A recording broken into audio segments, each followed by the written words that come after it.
Hello friends, welcome back to my channel. সবাই কেমন আছো? আমি তো একদমই ভালো নেই, এত ঠান্ডা লেগেছে। তোমরা তো দেখেছিলে এক্সাম দিতে গেছি সেদিন এত বৃষ্টি, তো কালকে সারাদিন শুধু হাঁচি হয়েছে। ইভেন এখনও এতটা ঠান্ডা লেগে গেছে, কী বলবো, অ্যালার্জির প্রবলেম আছে। তার মধ্যে এরকম মানে ওয়েদার খারাপ থাকলে আমার অবস্থা পুরো 12টা বেজে যায়। তো আজকে খুব ছোট একটা ভিডিও তোমাদের সাথে শেয়ার করব। আজকে হচ্ছে আমাদের একটা অনুষ্ঠান আছে, ভেলা আর কি।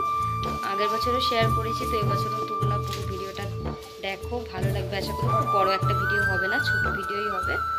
এই ভেলা অনুষ্ঠানটা আর কোনো মুসলিম গ্রামে হয় না, শুধুমাত্র আমাদের এলাকাতেই হয়, মানে আমাদের গ্রামেই হয় এই অনুষ্ঠানটা, তাছাড়া আর কোনো মুসলিম এলাকায় হয় না। তো ভিডিওটা তোমরা দেখতে থাকো।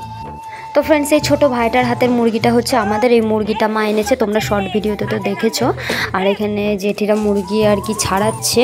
তো রাস্তায় সবাই মুরগি কাটছিল অনেকেই, তো সেজন্য আমাদের মুরগিটা নিয়ে গেলাম, কিন্তু কাউকে আর পাওয়া গেল না। তো সেজন্য এখানে আমার আব্বা দাদাই চলে এসছে, আর আমি ভিডিও করতে এসেছিলাম, কিন্তু ভয়ে তারপরে অনেকটা দূরে চলে এসেছি।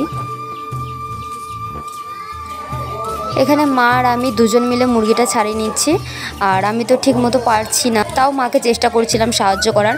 আর এই লোমগুলো না সারা গায়ের মধ্যে ভর্তি হয়ে যাচ্ছিলো।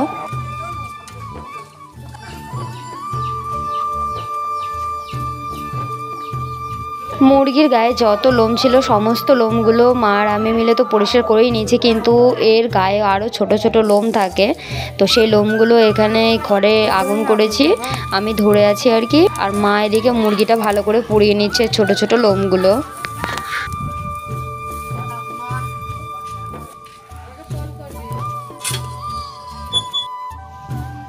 তো ফ্রেন্ডস, তোমাদের তো আগেই বলেছি যে ভেলাতে আমাদের চালের রুটি হয়। তো মা এখানে চালের রুটি বানাচ্ছে আর কি, মানে চালের রুটি করার জন্য ডোটা বানিয়ে নিচ্ছে। আর এই পিঠে বানাতে তো অনেকটা সময়ও লাগে আর অনেকটা খাটনিরও কাজ। মায়ের হাতে এমনিতেই ব্যথা আর কি, রুটি বেলতে গিয়ে খুবই অসুবিধা হবে। তো মা আমাকে বলেছিল অনেকটা বেলা থেকেই করে নিতে, কাজ আগিয়ে নিতে, কিন্তু অনেকটা দেরিই হয়ে গেল আমার কারণে। পড়ানো নেই বলে আমি নিজেই ঘুম থেকে উঠেছি আজকে অনেকটা লেট করে। চালের রুটির ভিডিও তোমাদের সাথে এর আগে অনেকবারই শেয়ার করেছি, তাই কিভাবে কি করছে অত আর বললাম না। তো দেখো, মায়ের এখানে চালের রুটি করার জন্য ডোটা তো সম্পূর্ণ হয়ে গিয়েছে। এবার গরম গরম সেটাকে মাখছে ভালো মতো, হাতে একটু জল নিচ্ছে আর মাখছে।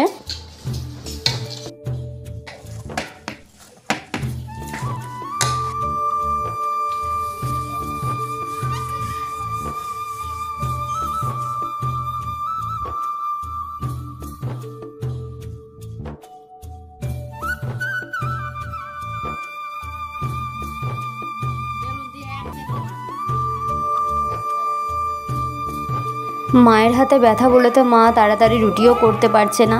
আর এখানে যে এই যে জিনিসটা করছে না, এইটা না আমি আজও শিখতে পারলাম না।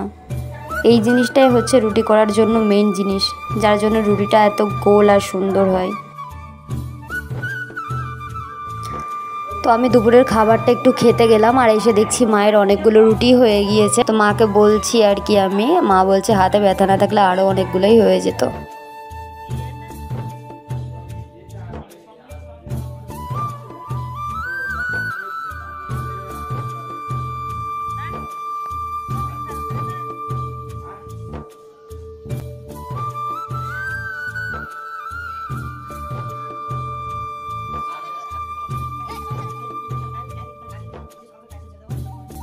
তো ফ্রেন্ডস, মা ওদিকে রুটি করছে তোমরা দেখতেই পেলে। আমি এখানে উনুন পাড়ে চলে এসেছি, রুটি সেঁকছি আর কি, তাহলে তাড়াতাড়ি হয়ে যাবে। একদিকে ওদিকে রুটি হবে, একদিকে সেঁকে নেব।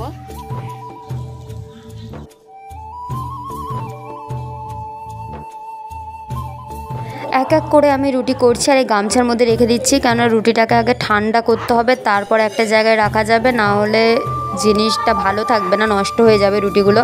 আর এই যে উনুনটা দেখছো, উনুনটা কুকুরে কেমন ভেঙে দিয়েছে দেখো। প্রতিদিন দেখি রাতে একটা কুকুর আর একটা বিড়াল দুজনে মিলে শুয়ে থাকে, আবার উনুনটাকেও ভেঙে দিয়েছে। আর আমি তো আজকে রুটি সেঁকে ঠিক মতো স্যাটিসফাইডই হচ্ছি না, তার কারণ আমার রুটিগুলো ভালো মতো ফুলছে না, একটু সামান্য করে ফুলছে, তার বেশি আর ফুলছে না।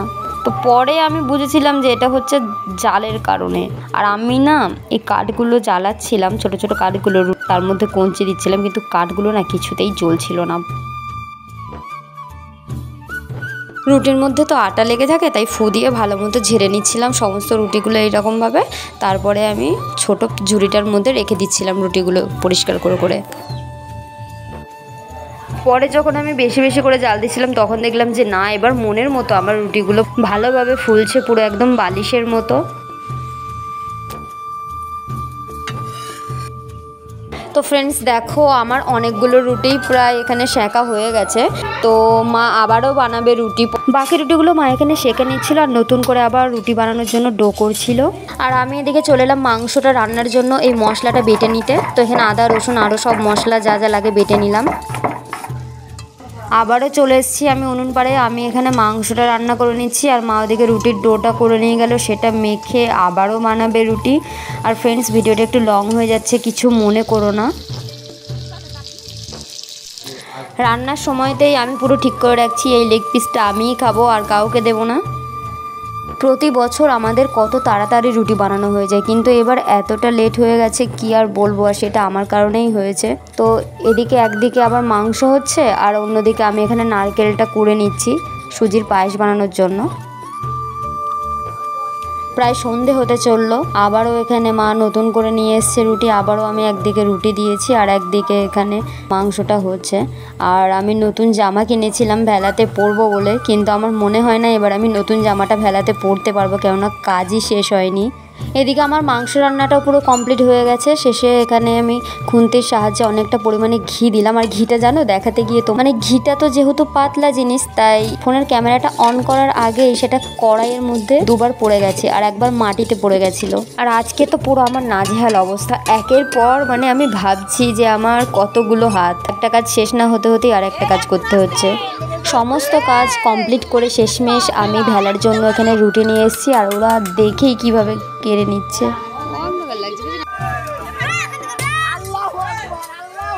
আমাদের পাড়াতে প্রতি বছরই 3টে থেকে 4টে ভেলা হবেই, কিন্তু এবারে দেখছি যে 2টো ভেলা করেছে।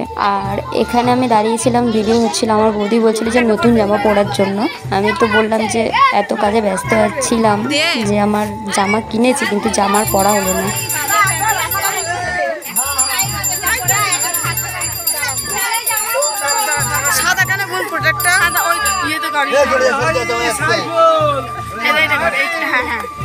তো পরে আবার দেখছি মেয়েদের গ্রুপ এই ছোট্ট ভেলাটা করেছে, কিউট একটা ভেলা।